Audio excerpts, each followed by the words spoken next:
ఎప్పుడైతే యేసు ప్రభుని తెలుసుకున్నామో మేము కూడా ఒక ఉప్పులాగా అవ్వాలి.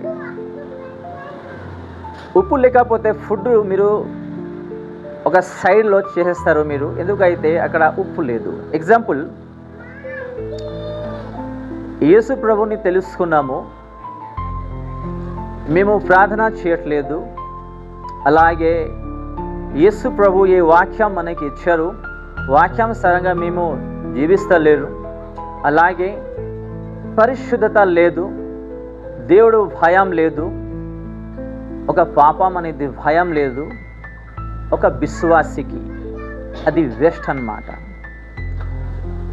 ఈ ఉప్పు గురించి దేవుడు ఎందుకు ఉదాహరణ ఇస్తున్నారంటే ప్రతి ఒక్క విశ్వాసి ఒక ఉప్పులాగా జీవించాలి. హల్లెలూయా.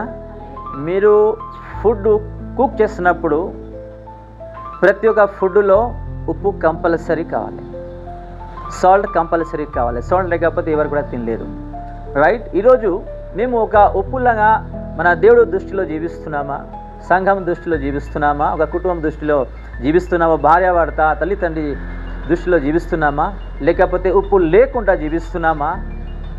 ఈరోజు ఈ వాక్యం ద్వారా నేర్చుకుందాం.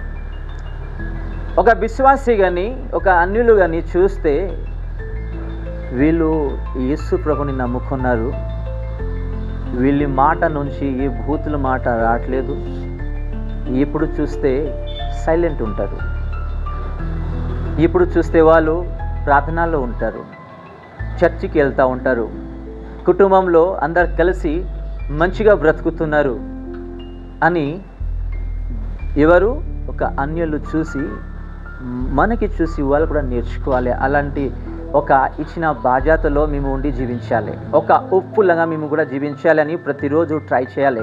ఉప్పు లేకపోతే వేస్ట్. మేము యేసు ప్రభుకి ఈరోజు ఏం చెప్తున్నామంటే, యేసయ్యా నా లైఫ్కి మీరు ఒక పరిశుద్ధత, ఒక ప్రార్థన జీవితం ఇవ్వండి, చేయండి అని ఒకసారి మేము అడుగుతూ ఉంటాము, ప్రార్థన చేస్తూ ఉంటాము ప్రతి ఒక్క విశ్వాసులు. కానీ దేవుడు ఎప్పుడైతే ప్రార్థన చేయండి, వాక్యం చదవండి, నా సన్నిధికి రాండి అని ఒక ఆత్మతో మాట్లాడినప్పుడు కొన్ని పరీక్షలు, కొన్ని ఆటంకులు వస్తే మేము ఏం చేస్తున్నాము, అది మర్చిపోతున్నాము. ఎగ్జాంపుల్, 2 కర్రీ మేము కుక్ చేస్తున్నాము, ఒక కర్రీలో ఉప్పు పెట్టినాము, వేసినాము, ఇంకో కర్రీలో ఉప్పు వేయకుండా మర్చిపోయినాము. ఎగ్జాంపుల్ చెప్తున్నారు. ఎగ్జాక్ట్ అలాగే ఈరోజు మన లైఫ్లో జరుగుతున్నాయి. దేవుడు ఏమంటున్నారంటే ఒక ఉప్పులాగా మేము జీవించాలి, ఒక విశ్వాసి అంటే ఒక విశ్వాసిలాగా జీవించాలి. ఈ విశ్వాసి యేసుకి నమ్ముకున్నారు, తాగుతున్నారు, గొడవ, రకరకాల భూతులు మాటలు అనేది ఎవరికి మాట చెప్పడానికి ఛాన్స్ ఇవ్వకూడదు. మేము అంటే జస్ట్ కొన్ని ఉదాహరణ ఈ వాక్యం ద్వారా మేము నేర్చుకుంటున్నాము. ఏంటంటే ఒక విశ్వాసి ఒక విశ్వాసిగా జీవించాలి. పరిశుద్ధత, అలాగే ప్రార్థన, అలాగే వాక్యం, ఈ 3 ప్రతి ఒక్క విశ్వాసికి అవసరం ప్రతిరోజు ఉంటుంది.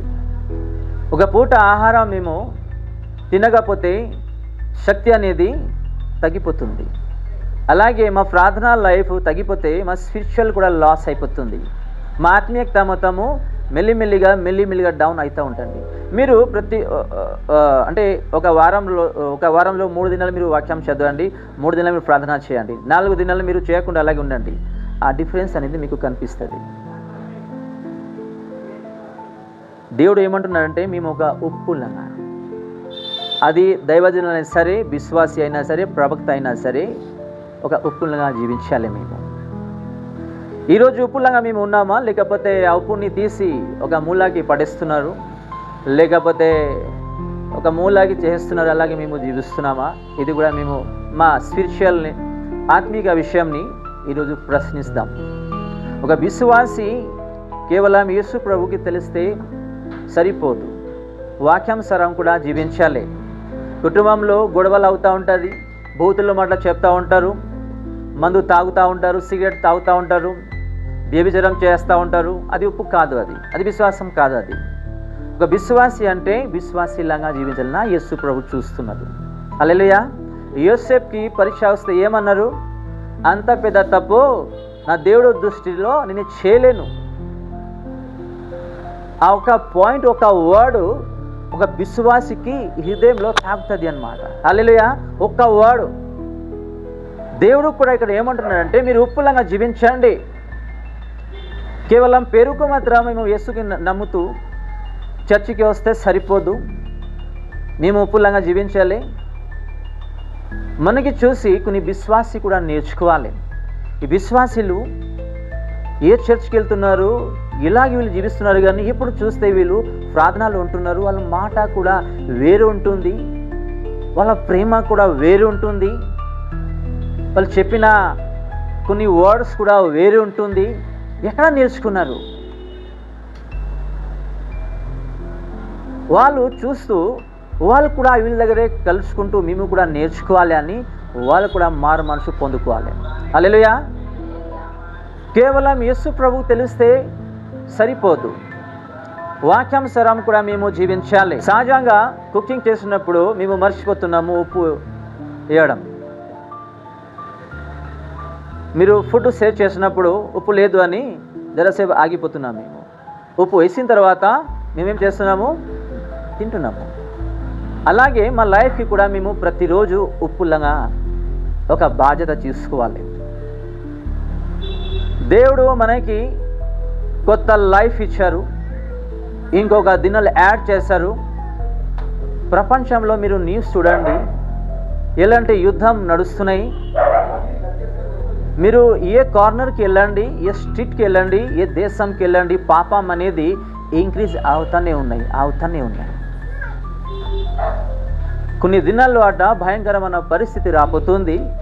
పరిశుద్ధతతో జీవించాలి, వాక్యంతో జీవించాలి, ప్రార్థనతో జీవించాలి, నమ్మకమైన యేసు ప్రభుతో జీవించాలి.